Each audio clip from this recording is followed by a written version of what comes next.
isang makulimlim at saka maambon na araw. Muli, pinagkaloob sa atin ng Panginoon. Magandang umaga po, mga Kalidal Baguio, mga kapitbahay ko dito sa ating lugar. Tunay po na kontrolado ng Diyos ang panahon. Siya nagbibigay ng makulimlim, maliwanag, maaliwalas na araw. Salamat pa rin tayo, at least dito, kulimlim lang sa atin at saka ang punang konti. Hopefully, uulan. Pero sa ibang mga lugar, it was already declared na mayroong storm. No? Salamat tayo sa Diyos na tinugtungan pa rin at binibigyan pa rin tayo ng panibagong araw. Regardless of the situation, we thank God for His goodness to all of us. Muli, ito ang inyong abang lingkod, Pastor Cyril Garancial ng Conception Bible Baptist Church. Maghahandog uli ng pananalangin at dalhin ang ating mga tahanan at aming mga pamilya. Ito po ay May 15 na. At binabantayan natin, tomorrow will be 16. At bantayan natin sa balita what would be kung I think nasa GCQ na po tayo. And so, a little bit maluwag-luwang. And we are praising the Lord na there would be a little bit of progress. Although hindi pa ganun kaluwag talaga. But anyway, whatever progress ay gratefulness natin sa Panginoon na and of course sa ating mga government officials who are monitoring our situations. Patuloy tayo sa ating pagsusumamo sa Diyos. Patuloy tayo sa ating pagtulog sa Kanya dahil sa Kanya lamang po talaga ang total and complete recovery. Sabi nga ng Bible, we should not forget the Lord. We should not. Hindi po siya isatabi, kundi siya po dapat ang nakasentro sa buhay na ito, because He is the Almighty God, the Creator and the Controller of everything sa mundong ito, lalong-lalo na po sa mga buhay natin individually. Maraming pagkakataon na napakabuti ang Diyos sa atin na dapat nating ipagpasalamat. Okay? So, tuloy po tayo sa buhay. Pasalamat tayo sa Diyos. Patuloy tayong humingi ng Kanyang favor, lalong-lalo na sa araw-araw, dahil yan naman po ay Kanyang utos. Yan naman po ay Kanyang sinabi. Okay? Sa Kanyang mga salita. Siya ang Diyos na nalulugod at natutuwa pag ang Kanyang creation, pag ang Kanyang mga nilalang ay laging lumapit sa Kanya at laging magpapasalamat. Okay? So, muli,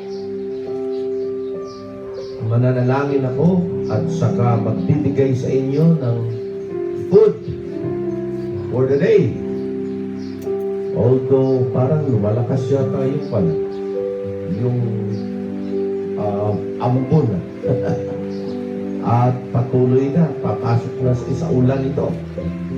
But tayo po ay continually magpasalamat na mayroon tayong Diyos na nagkakaloob ng ating mga pangailangan. Muli, dadako tayo sa pagninilay-nilay ng salita ng Diyos na siyang ating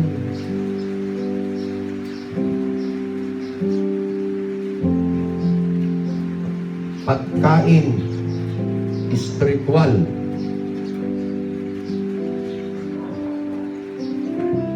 I-share ko po sa inyo kahapon ang pasabi ng Panginoon sa lahat ng mga sangkatauhan regardless of our status in life. Okay? Sa mga nakakaaraw, sinabi ko sa inyo at na-share ko po sa inyo na ang Panginoon ay nagtuturo, lalong-lalo na po doon sa mga wala pang yaman, wala pang pera, na kinakailangan maging maingat. Okay? At itinuro sa banal na kasulatan na kailangan ang mga wala pang pera ay magiging kontento at magiging banal. At i-recognize natin na tayo katiwala ng Diyos. At ingatan natin na hindi tayo mahulog sa pagnanasa ng mata na siyang ikakasira natin. Then, mayroon pong instruction sa mga mayayaman. At yan po ang babasahin ko sa umagang ito. Instruction sa mayayaman, dalawa po ang itinuro kahapon. Una, ang mga mayayaman wag dapat magiging mapagmalaki, mapag-imbot. They should not be proud because they have riches. Ang sabi po sa 1 Timothy chapter 6 verse number 17, charge them that are rich in this world. Yan pa sabi, command, instruct them. Okay? Charge them that are rich in this world that they be not high-minded. Yan ang una. Huwag magmalaki, huwag magmayabang. Pangalawa, nor trust in uncertain riches. Or huwag magtiwala sa yamang hindi po permanente, but in the living God. Yan ha. Magtiwala sa Diyos na nagbigay, magtiwala sa Diyos na nagkaloob. Doon ang tiwala natin. We should trust in the giver, not in the given. Sabi nga, magtiwala ka sa nagkaloob, hindi doon sa ipinagkaloob. Okay? Trust the giver, not the gifts. Because gifts are not permanent. Okay? Then, sinabi niya, whatever you have, you must enjoy it. Because ang blessing ni Lord, dapat talaga i-enjoy. Pero, enjoyment na hindi po nagkukos ng trouble. Tawag niyan proper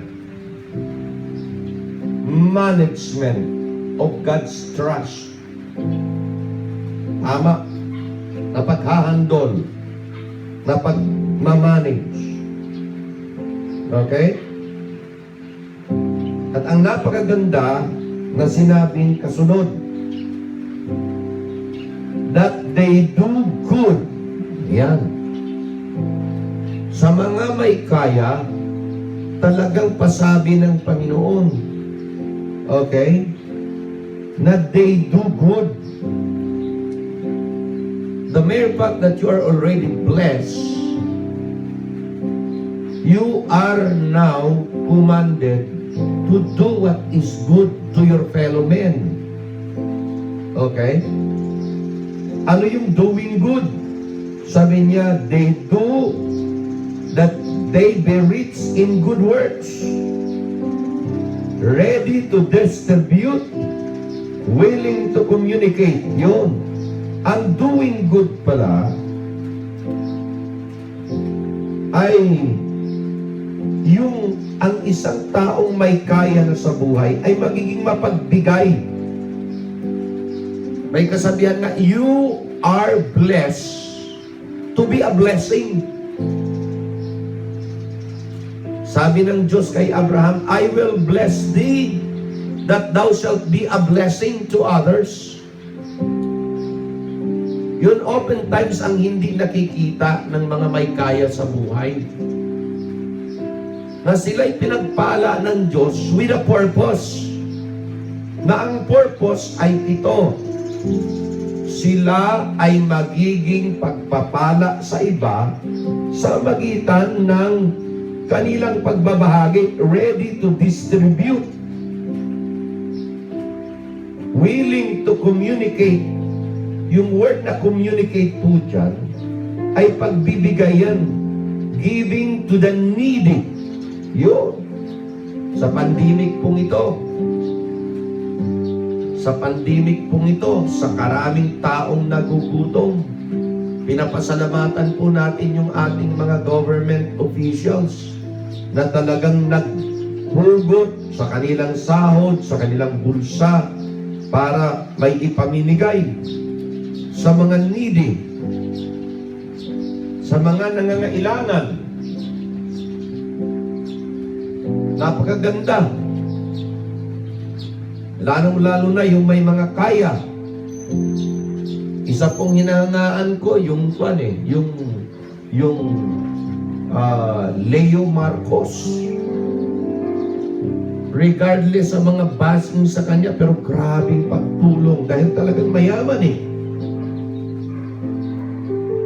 Although maraming nagda-doubt, pero makikita mo truck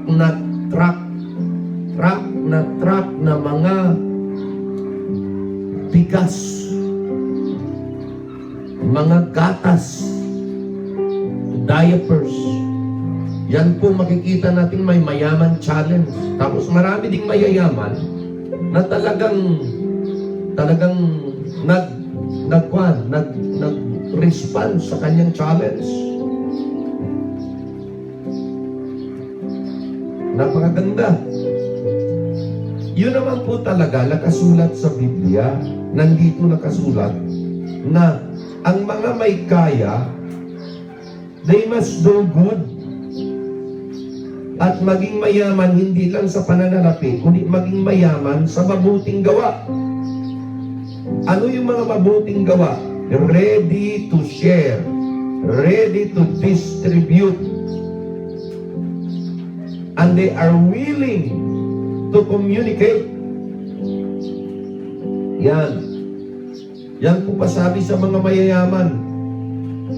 Do good, ready to give, willing to share. Yan po yung sunod na pasabi. Okay? Don't be proud. Sabi, huwag magtiwala sa yamang hindi permanente pagkatapos gumawa ng mabuti sa magitan ng pamamahagi, pagbibigay, willingly, willing to share, willing to communicate. At alam niyo mga kapatid, yung pagkukusa, hindi yan pinipilit sa iyo. Ang pagkukusa, kusa talaga yan, bukal sa loob. Bakit po? Kasi mag-share ka ng kaunti, hindi naman mabawawasan yung sobrang dami ng yaman mo. Katulad ng kwento natin ng isang tao na kwento ng Biblia, mismo ang Panginoon na pambira, mayaman na siya, tapos talagang lalo pang yumaman. Ang ginawa niya, binild at saka inimbak lang ang kanyang yaman sa kanyang sarili. Kaya sabi ng Panginoon, fool ang taong ito. Bakit? Kasi may nakasulat talaga. Clear sa Bible na yung mga mayayaman, kaya ka pinagpala ng Diyos at pinayaman ka dahil ikaw ay gagamitin niyang instrumento para ang ibang kawawa ay mabahagian. Oftentimes, anong ginagawa ng mga mayayaman? They keep the riches to themselves. At dahil dyan, sabi nga niya, dito sa Pinas, sa ibang bansa, pantay-pantay eh. Hindi mo mga mahalata kung sino talagang mayaman, sino talagang mahirap. Pero sa Pinas, talagang sabi nila, ang mga higanting mayayaman, patuloy na yumayaman. Ang mga mahihirap naman, patuloy na naghihirap. Bakit ganoon? Kasi wala po kasing isip na magbahagi. Alam niyo, isa sa, although marami po at ayaw sa mga Chinese, pero alam mo ba ninyo, isang characteristic ng mga Chinese, lalo na business people, pag mayroon silang isang kasama na nalugi sa negosyo, tulong-tulong silang tulungan na makabawi ito. Sa atin hindi. Pag may negosyo yung isa, kukumpetensyahan natin. Bakit? Kasi oftentimes may inggit. Dito po, sa salita ng Diyos, talagang sinasabi ng Biblia na na sa mga mayayaman, dapat mayaman ka hindi lang sa pera, kundi sa mabuting gawa. At nakahanda kang mamahagi. Hindi naman sinabing ibahagi lahat eh. But ibahagi mo kung anong gusto mong ibahagi. Huwag kang makalimot. Magbahagi. Nang talagang sa iyo marami pong mga mayayaman ang kanilang ginagawa, tumutulong sa mga, lalohan mo yan, mayayamang company. Tumutulong po sila sa mga kawang gawa. Tumutulong po sila sa mga tao, sa mga institusyon na tumutulong talaga sa mga tao. Halimbawa, sa mga foundation. Pero sa totoo lang, mali din po eh. Kasi biro mo, sabi lang, instead na ibigay ko sa gobyerno bilang tax, ang gagawin ko na lang, ibibigay ko sa mga tao, sa mga institusyon na tumutulong sa mga mahihirap. Mali ho yung motibo at sistema. Ang taxes, dapat taxes ibibalik yan sa gobyerno. Mautak yung mga malaking corporation ng mga mayaman para hindi sila singalin ng malaking buwis ng gobyerno.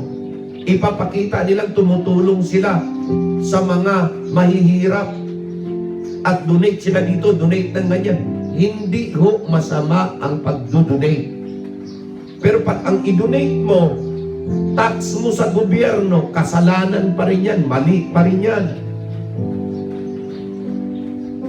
Dapat ang itulong mo talaga sa mga mahihirap, hindi tax mo sa gobyerno. Kundi, ang tax sa gobyerno, yan sinasabing kay Cesar, para kay Cesar. Sabi ng Bible yan. Pero ang tutulong mo sa mahirap, ay dapat talagang galing sa yaman mo. Yan. And last, na nais kong ipakita sa inyo sa verse 19. Okay? Verse 18 kasi yung pangatlo na sinasabi. Do good, be a giver, willing to distribute, willing to communicate to the needy, pag ikay mayaman. At ang sabi sa 19, laying up in store for themselves a good foundation against the time to come, that they may lay hold on eternal life. Anong sinasabi niya? You need to learn to deposit in the spiritual realm, in the spiritual aspect. Laying up for yourselves what? Treasure in heaven. Yan po yung pasabi sa mga mayayaman, na kinakailangan matuto ka na mag-invest din sa spiritual aspect. Kaya doon papasok yung hindi lang tumutulong ka for the sake of the needs physically, but you need to be able to invest money for eternity. Kasi yun po talaga ang madadala mo sa langit. Kaya sabi ko, wala akong maraming yaman, wala akong maraming pera, pero mas gusto kong mag-invest hindi dito sa lupa. Mag-invest ako sa langit sa magitan ng sa magitan ng aking giving sa simbahan, sa magitan ng aking giving kahit sa kunting pamamaraan lang, na makatulong ako sa mga missionaries, sa mga kapastoran nangangaral ng salita ng Diyos. Mag-i-invest ako para sa kaluluwa ng tao, ang kaluluwa ng tao na makakilala sa Diyos, mapapunta sa langit dahil nabahagian ng kaligtasan. Yun ang eternidad na investment. Investment for eternity. At yan po ang pinakamahalagang investment sa lahat.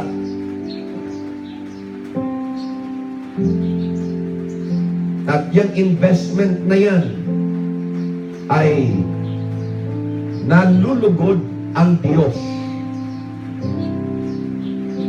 So, sana po makita ninyo ang kahalagahan nito. Kung may nagtanong sa akin, ano ang investment mo sa langit, Pastor? Well, I invest in heaven my time. Every time I share the Word of God, every time I pray, every time I study the Word of God, every time I gave to the church, every time I support, the ministry, every time I work and speak to challenge and encourage people, I invest in heaven. I invest in the banks of heaven.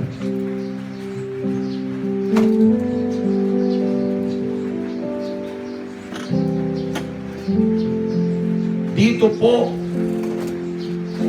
kaya sabi ko, ang aking oras, ang aking abilidad, ang aking karunungan, lahat na anumang itinintras sa akin ni Lord, lahat yan ay gagamitin ko so that I could invest in heaven. Kasi kung pera lang, wala naman akong maraming pera. But maraming ipinagkaloob sa akin ang Diyos na pwede kong i-invest for eternity. Okay? Ano yon? Oras ko, lakas ko, dunong ko na kanyang ipinagkaloob sa abot ng ating makakaya, abilidad, talento, kunting yaman, Gagamitin ko po lahat yan. Para ano? Para ang aking investment will be for eternity. Sabi ko nga dito sa simbahan namin, I invested here my future. Ininvest ko sa simbahan at sa gawain ang aking kinabukasan. Ang aking pangarap. Dahil wala naman talaga akong planong magpastor. Ininvest ko ang aking buhay, ang aking puso, at ininvest ko ang aking pamilya. Lahat para sa gawain ng Diyos. At pag yan ang aking investment,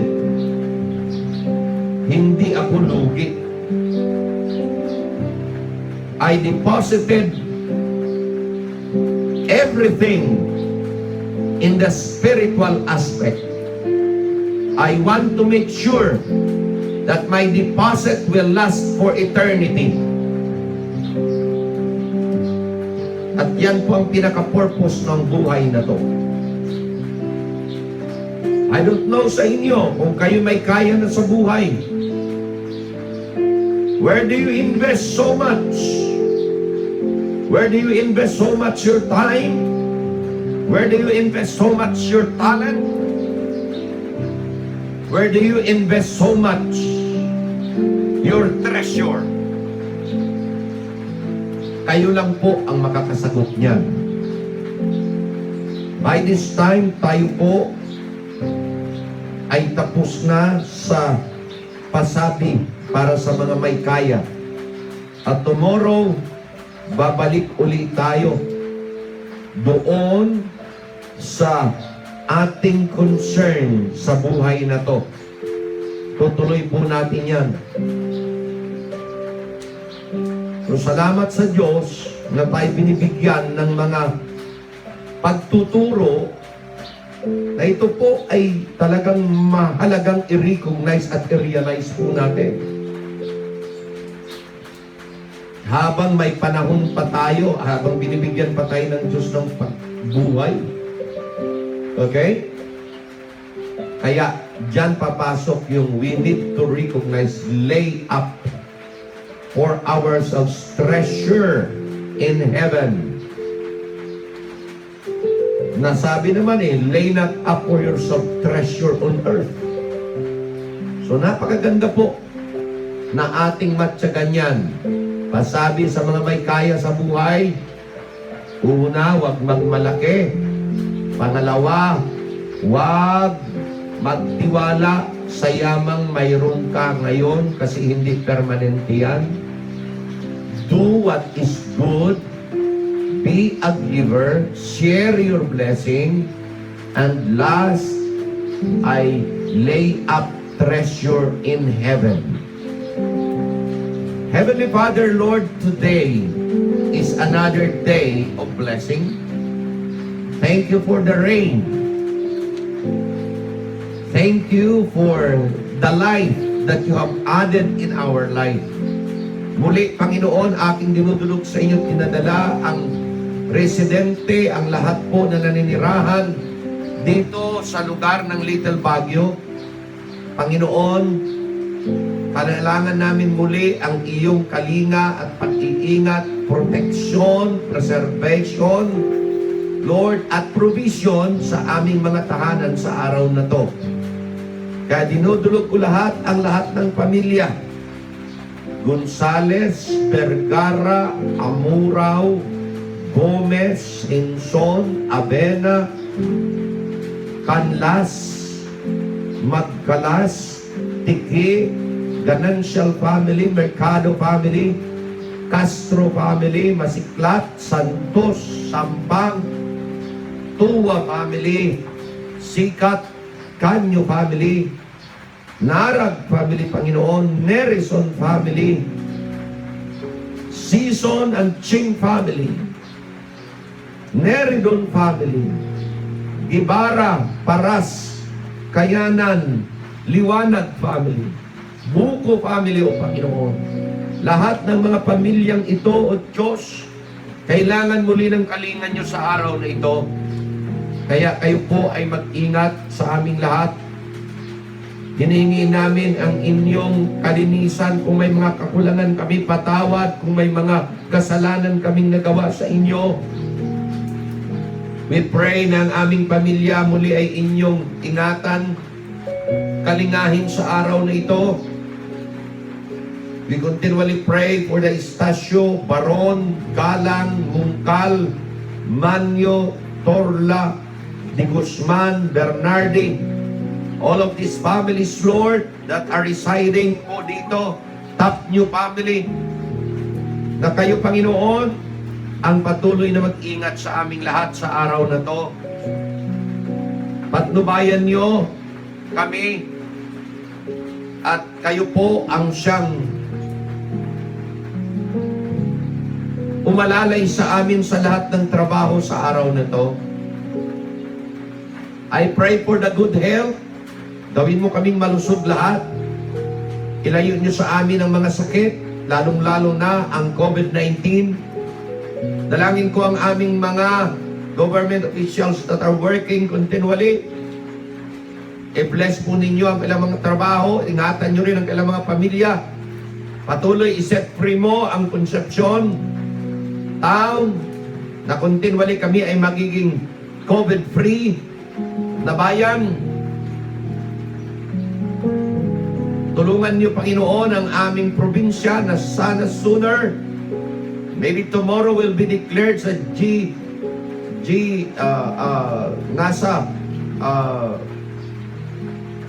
GCQ na kami. At patuloy, Panginoon, na hinihiling ko ng aming bansa will continually be healed by your power and by your guidance. Destroy the coronavirus na kinakailangan, Panginoon, para kami ay maset free. Tulungan nyo rin ang aming gobyerno na makahanap ng vaccine para po sino mang magkasakit, we have always the need and we have an answer. Because karamihan, O Diyos, ang nahahanap pa lang ay precautionary measure.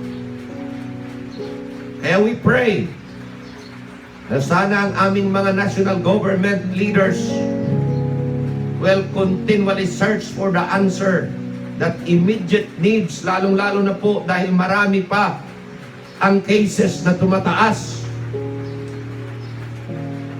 Lalong-lalo na sa NCR.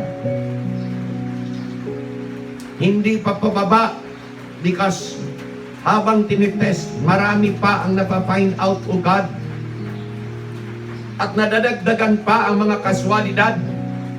O God, tulungan niyo po na ang aming mga doctors and nurses could have the proper vaccine that will help lalong-lalo na sa mga infected na. Pasalamat kami sa inyong mga pinagaling. Pasalamat kami, Panginoon, sa mga nakasurvive at naka-overcome. Pasalamat kami, Panginoon, sa mga hindi pa nahawaan. Dalangin namin, Panginoon, na i-cover mo sila ng inyong protecting hand. Aking dinudulog continually si Ellen Grace Malinas na nagtatrabaho sa San Lazaro Hospital sa Manila.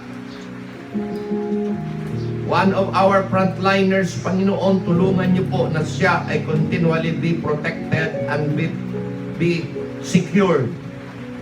Dr. Victor Ticat sa Amerika, ang aking mga pinsan na nurses, ang aking pong mga mahal sa buhay, like faith. O Diyos, patuloy naming hinihiling na kayo ang lumukok at kayo po ang siyang patuloy na magbigay ng protection. Maraming salamat din, Lord. Ang aking kapatid ay nakalabas na sa ICU and she is responding very well. We're excited to be able to talk to her. At salamat, Panginoon, na continually Ikaw ang nagbibigay ng total recovery. We are still waiting that complete recovery will be experienced by those who are sick with COVID-19. Salamat po na kayo ang Diyos na kailanman hindi nagkukulang sa amin at patuloy kaming lumalapit sa inyo dahil kayo lang ang Diyos na may gawa at may kakayanan higit sa human na kakayanan. Thank you for today. Ingatan niyo ang bawat isa. Lord, dinudulog din po namin ang aming bansa that right now nakakaranas ng bagyo. Saan man lugar na malakas ang hangin, we pray pa rin, Panginoon, that your protection and preservation will be given sa lahat.